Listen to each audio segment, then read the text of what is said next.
Good morning all of you. So class 12th students, now we are going to start our next topic, that is agents of cross pollination. Previously we have discussed about the cross pollination and self pollination in detail, and now we are starting the next topic. As we know, during the cross pollination there is a requirement of a carrier or a agent which transfer the pollen grain from the one plant to another, or from one flower to the another flower. So here we are going to discuss the agents or the carriers of cross pollination. Under this topic we are dividing these agents into two types. यहाँ पर हम agents को दो types में divide कर रहे हैं, biotic agents and abiotic agents, living और नॉन लिविंग एजेंट्स. ठीक है, firstly we will discuss abiotic agent. There are two abiotic agents, two abiotic carriers which basically help in the cross pollination process. First is the wind and second is the water. So this process, when the pollination when the cross pollination is occurred by the help of wind, this is known as anemophily. जब cross pollination कौन करा रहा है? Wind करा रही है. This is known as anemophily. And when the pollination in cross pollination water act as a agent, this is known as hydrophily. इसको हम कहते हैं hydrophily. Anemo means wind, air, phily means pollination. It means the type of pollination in which cross pollination occurred with the help of wind, it is known as anemophily. And when the water help to do the cross pollination, it is known as hydrophily. One by one I will discuss all these terms. Next is biotic agent. It means there are so many living organisms also which help to transfer the pollen grain from one flower to another and from one plant to another. So these are four.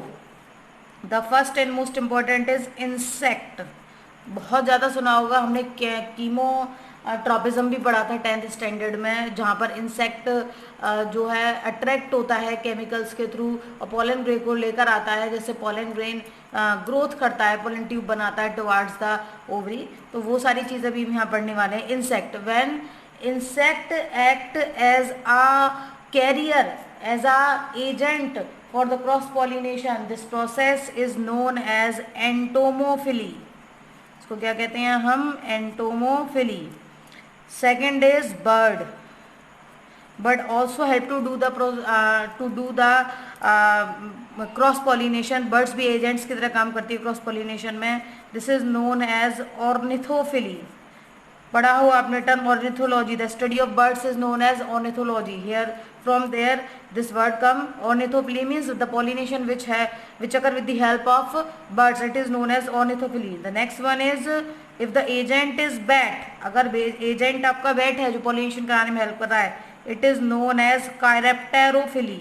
इसको हम कहते हैं chiropterophily. And the last is जो बहुत कम help करता है but still it helps to do the cross pollination, it is snail and it is known as malacophily.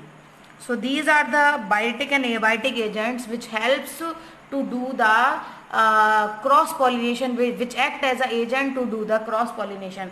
Now we will discuss one by one that what characters must be present in a plant or in a flower which help these carrier to do the cross pollination. क्या character होने चाहिए pollen grains में, flower में, जिससे कि ये agents, ये जो कैरियर हैं, वो इनको आसानी से दूसरे प्लांट पर, दूसरे फ्लावर पर पॉलिनेट करा सकें. So we will discuss one by one. Firstly we will discuss about the abiotic agent. सबसे पहले हम एबायोटिक एजेंट्स के बारे में बात करेंगे यहाँ पर, जिसमें फर्स्ट जो है हमारा वो है विंड.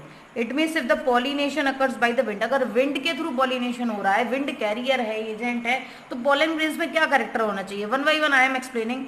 इनकस्पिशियस फ्लावर. फ्लावर बहुत छोटा होना चाहिए. ठीक है. Second one is light weighted pollen grains. अगर फ्लावर छोटा भी नहीं है मान के चलें, तो पोलन ग्रेन्स कैसे होने चाहिए? लाइट वेटेड होने चाहिए. जब लाइट वेटेड होंगे तो आसानी से विंड उसको उड़ा के ले जाएगी, अपने साथ ले जाएगी. Next some characters are that pollen grain should be hairy. अगर हेयर लाइक स्ट्रक्चर होंगी पॉलन ग्रेन पर तो वो आसानी से विंड के साथ जा सकता है। और sometimes wings are also present, wings भी होते हैं। जिम्नोस्पर्म्स के मेंबर्स हैं, जिम्नोस्पर्म में पॉलन ग्रेन्स होते हैं, पाइनस के पॉलन ग्रेन्स, उसमें विंग्स प्रेजेंट होते हैं जो क्रॉस पॉलिनेशन में उसको क्या करते हैं, हेल्प करते हैं। तो ये करेक्टर होना चाहिए। इसके साथ साथ एक बहुत इंपॉर्टेंट करेक्टर जो इसके लिए एडेप्टेशन भी है, it should be formed in a large amount. जो पॉलन ग्रेन है वो लार्ज अमाउंट में बनने चाहिए। क्यों बनने चाहिए भाई? When the air transfer this pollen grain from one place to another, from one plant to another, then it may be possible some retained at that particular position, कहीं गिर जाएं, ठीक है, वो ना जा पाए अपने टारगेट साइट पर। तो इसलिए जब लार्ज अमाउंट में बनेंगे तो इवन कुछ परसेंटेज तो अपने टारगेट ऑर्गन तक, टारगेट फ्लावर तक जाएगा। तो it should be formed in the large amount, large amount में इनका बनना जरूरी है। और एक और चीज होनी चाहिए, पॉलन ग्रेन्स में एयर स्पेसेस होने चाहिए। अगर एयर स्पेसेस होंगे पॉलन ग्रेन्स में तो उसमें एक एयर फिल हो जाएगी जो विंड जो है उस पॉलन ग्रेन को आसानी से उड़ाकर ले जाने में हेल्प करेगी। So these character must be present in the wind pollinated flower. Now we will discuss the next abiotic agent, that is water. कि वाटर में अगर हेल्प कर रहा है एजेंट की तरह तो क्या क्या कैरेक्टर उसमें प्रेजेंट होने चाहिए। सबसे पहले पॉलन ग्रेन फ्लोटिंग होना चाहिए। ऐसा होना चाहिए कि आसानी से फ्लोट कर सके वाटर पर। ऐसा कब होगा? वो तब होगा जब कैसा होगा पॉलन ग्रेन, लाइट वेटेड होगा, हल्का होगा, तो वो आसानी से क्या करेगा, फ्लोट करेगा वाटर पर। ये हल्का जो होने वाला करेक्टर है इसका, वो एक स्पेशल टिश्यू आपने शायद पढ़ी हो, पेरेन्काइमा का एक मॉडिफिकेशन होता है एरेन्काइमा, ठीक है। एरेन्काइमा क्या क्रिएट करता है, स्ट्रक्चर्स में एक एयर गैप, एक एयर स्पेस प्रोड्यूस करता है ताकि उसमें हवा बढ़ जाए, वो हल्का हो जाए और आसानी से वो क्या कर सके, फ्लोट कर सके। जब ये सारे करेक्टर प्रेजेंट होंगे पॉलन ग्रेन में तो आसानी से वाटर का जो करंट है, उस पानी का जो बहाव है उसे ले जाएगा उसके टारगेट फ्लावर तक, टारगेट प्लांट तक। यहाँ इसका एक बहुत अच्छा एग्जाम्पल है बेटा, वेलिस्नेरिया। मैंने नेक्स्ट क्लास में उसको डिस्कस करने का सोचा है क्योंकि बहुत दो इंपॉर्टेंट हमारे पास एग्जाम्पल्स हैं जो पेपर में बहुत ज़्यादा आते हैं, बोर्ड एग्जाम्स में बहुत ज़्यादा आते हैं। Pollination in Vallisneria which is the example of hydrophily, and pollination in Salvia which is the example of entomophily. तो नेक्स्ट सेशन में मैं इनको बहुत डिटेल में आपको एक्सप्लेन करने वाली हूँ, इसलिए मैं यहाँ पर आपको इसको एक्सप्लेन नहीं कर रही हूँ, ठीक है। Now we will discuss the biotic agents. हम बायोटिक एजेंट्स को discuss in the biotic agents. जो बायोटिक एजेंट्स हैं, बायोटिक कैरियर्स हैं, उनमें जो फर्स्ट आपका एजेंट है दैट इज इंसेक्ट, ठीक है। It means we are discussing about the entomophily. हम एंटोमोफिली के बारे में बात कर रहे हैं। अब क्या क्या एडेप्टेशंस होने चाहिए फ्लावर में या फिर उसके पॉलन ग्रेन्स में ताकि इंसेक्ट जो है वो उसको कैरी करे, आसानी से लेकर जाए उसके टारगेट पार्ट तक। बहुत इंपॉर्टेंट है और ये माना जाता है कि लगभग more than 50% cases in cross pollination cases, 50% cases are of insect pollination cases, और 50% से ज़्यादा ये सबसे मेन एजेंट्स होते हैं बायोटिक कैटेगरी में जो क्रॉस पॉलिनेशन में हेल्प करते हैं। अब क्या क्या फीचर होने चाहिए? सबसे पहला फीचर नेक्टर्ड पेटल्स होने चाहिए। हमें मालूम है कि जो इंसेक्ट्स हैं वो नेक्टर के लिए अट्रैक्ट होते हैं। अगर पेटल्स नेक्टर्ड होंगे तो आसानी से इंसेक्ट वहाँ पर आएगा और अपने विंग्स को फैलाएगा। तो जब उसके विंग्स अटैच होंगे एंथर से तो आसानी से वो लेकर जाएगा उसको और जो टारगेट ऑर्गन है वहाँ तक, टारगेट फ्लावर है वहाँ तक पहुँचा देगा। सेकेंड चीज़, अट्रैक्टिव और कलरफुल होने चाहिए पेटल्स। अट्रैक्टिव होंगे, कलरफुल होंगे, ये दो चीज़ें बहुत ज़्यादा जरूरी हैं किसी भी इंसेक्ट को अपनी तरफ खींचने के लिए। और फ्लावर के पेटल्स जो होते हैं वो ज़्यादातर कलरफुली होते हैं जिसकी वजह से इंसेक्ट उसकी तरफ अट्रैक्ट होता है और उसको पॉलिनेट करने में हेल्प करता है। Next one, juicy anther. Anther अगर उसका जूसी होगा, उसमें कुछ जूसी सब्सटेंस, कुछ लिक्विड शुगरी सब्सटेंस प्रेजेंट होगा तो वो आसानी से अट्रैक्ट होगा। सेंटेड, खुशबू बहुत जरूरी है। सेंटेड अगर फ्लावर होगा तो भी इंसेक्ट अट्रैक्ट होगा। It means mainly these characters are there to attract the insect. Mainly ये जो कैरेक्टर्स है सारे वो किसके लिए कि ताकि इंसेक्ट अट्रैक्ट हो और पॉलिनेशन में हेल्प करे। एक और इम्पॉर्टेंट चीज, कुछ फ्लावर्स में स्टिकी ग्लैंड्स भी प्रेजेंट होती हैं। स्टिकी ग्लैंड्स का मतलब अगर फ्लावर इनमें से किसी वजह की अगर इंसेक्ट इनमें से किसी वजह से प्लांट के ऊपर, फ्लावर के ऊपर आकर बैठता है तो स्टिकी ग्लैंड्स ऐसा सब्सटेंस सिक्रेट करती है जिससे इंसेक्ट वहाँ स्टिक हो जाता है। और या फिर हम ये कहें कि पॉलन ग्रेन उसके फेदर से स्टिक हो जाते हैं और जब नेक्स्ट टाइम वो उड़कर जाता है दूसरे फ्लावर पर तो वहाँ पर उन्हें पॉलन ग्रेन्स को स्टिग्मा के ऊपर डाल देता है, ठीक है। कभी कभी ऐसा भी होता है कि कुछ पॉलन ग्रेन जो होते हैं वो एडिबल भी होते हैं, एडिबल पॉलन ग्रेन होने चाहिए। लेकिन एक खास बात है यहाँ पर, पॉलन ग्रेन खा तो लेते हैं लेकिन इनडाइजेस्टिबल होते हैं, तो एक्सक्रीटा के थ्रू ये पॉलन ग्रेन दूसरे फ्लावर पर गिरा देते हैं जिससे कि पॉलिनेशन हो जाता है। तो ये सारे करेक्टर हैं। देखिए अब मैंने अगर कंपैरिजन करा जाए तो देखा होगा मैंने सबसे ज़्यादा करेक्टर बताए हैं यहाँ पर। क्यों बताएं? क्योंकि मोस्ट ऑफ द केसेस में insects are the pollen agents of pollination, ज़्यादातर केसेस में इंसेक्ट्स होते हैं, क्योंकि ये सारे फीचर, इनमें से मैक्सिमम फीचर्स फ्लावर के पास होते हैं जिसकी वजह से इंसेक्ट अट्रैक्ट होते हैं और उनको क्रॉस पॉलिनेशन में हेल्प करते हैं। Now we will discuss our next next carrier that is bird. It means ornithophily के बारे में हम बात करने वाले हैं।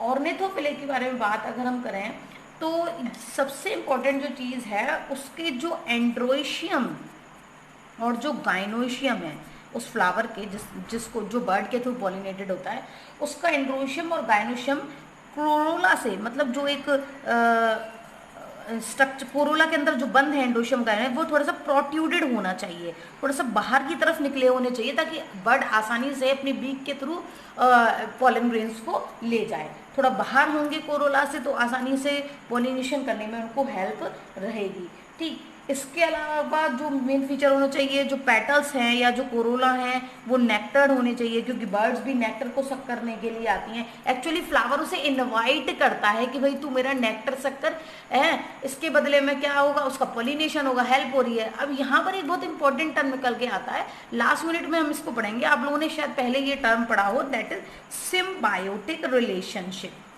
सिम्बायोटिक रिलेशनशिप का मतलब होता है कि लेन देन करना, और ऐसा लेन देन, the type of relationship in which both members are benefited, जहां पर दोनों मेंबर को क्या हो रहा है, बेनिफिट हो रहा है। It is also known as mutualism. इसको हम म्यूचुअलिज्म भी बोलते हैं बेटा, कि जहां पर दो मेंबर आपस में एक दूसरे के कांटेक्ट में है और दोनों को ही बेनिफिट दे रहे हैं, मिल रहा है। अब एक तरीके से आप यह देखोगे, फ्लावर ने अपने नेक्टर से उसको अट्रैक्ट किया बर्ड को, अब बर्ड ने क्या लिया, अपना नरिशमेंट ले लिया, नेक्टर सक कर लिया, अब बदले में उसके पॉलन ग्रेन उससे जाकर अटैच हो गए और उसने पॉलिनेशन कर लिया, तो उसको उससे किसको हेल्प मिली, फ्लावर को हेल्प मिली, तो दोनों को बेनिफिट हो रहा है इस रिलेशनशिप से, इसीलिए इसको हम कहते हैं सिम्बायोटिक या फिर म्यूचुअल रिलेशनशिप। एक और इम्पॉर्टेंट फीचर होना चाहिए अगर कोई फ्लावर बर्ड से पॉलिनेटेड हो रहा है, it should be small in size. कैसा होना चाहिए, साइज में स्मॉल होना चाहिए, ताकि bird should be small in size. Bird जो है वो साइज में स्मॉल होनी चाहिए ताकि आसानी से उस फ्लावर पर बैठ सके और उसके नेक्टर को, उसके पॉलन ग्रेन को ले सके। और एक और चीज, बर्ड जो स्मॉल हो साइज में, लेकिन उसकी जो बीक है वो लॉन्ग होनी चाहिए, क्योंकि इन केस अगर एंड्रोशियम या गाइनोशियम थोड़ा अंदर है तो बीक उसकी अगर लंबी होगी तो आसानी से उसकी कोरोला ट्यूब में एंटर करके पॉलन ग्रेन को या फिर नेक्टर को सक करेगा, तो पॉलन ग्रेन उसकी बॉडी से चिपक जाएंगे, स्टिक हो जाएंगे और वो पॉलिनेशन कर पाएगा। यहाँ पर हम एक बहुत अच्छा एग्जाम्पल पढ़ेंगे, वो अभी मैंने बताया, लास्ट में हम डिस्कस करेंगे नेक्स्ट सेशन में, ठीक है। Next is the bat. अब हम बात करते हैं बेटा बैट के बारे में।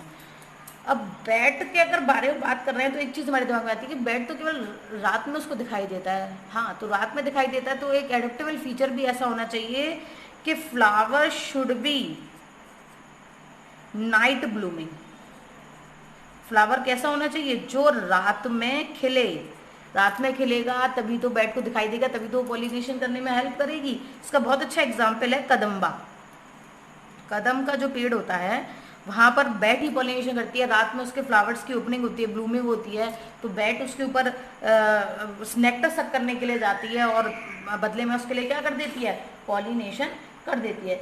जनरली ये नाइट में ओपन होते हैं ये जो फ्लावर हैं। एक और चीज़, लार्ज होते हैं साइज में, बड़े होते हैं साइज में, ताकि बैट उस पर आसानी से बैठ सके और पॉलिनेशन कर सके।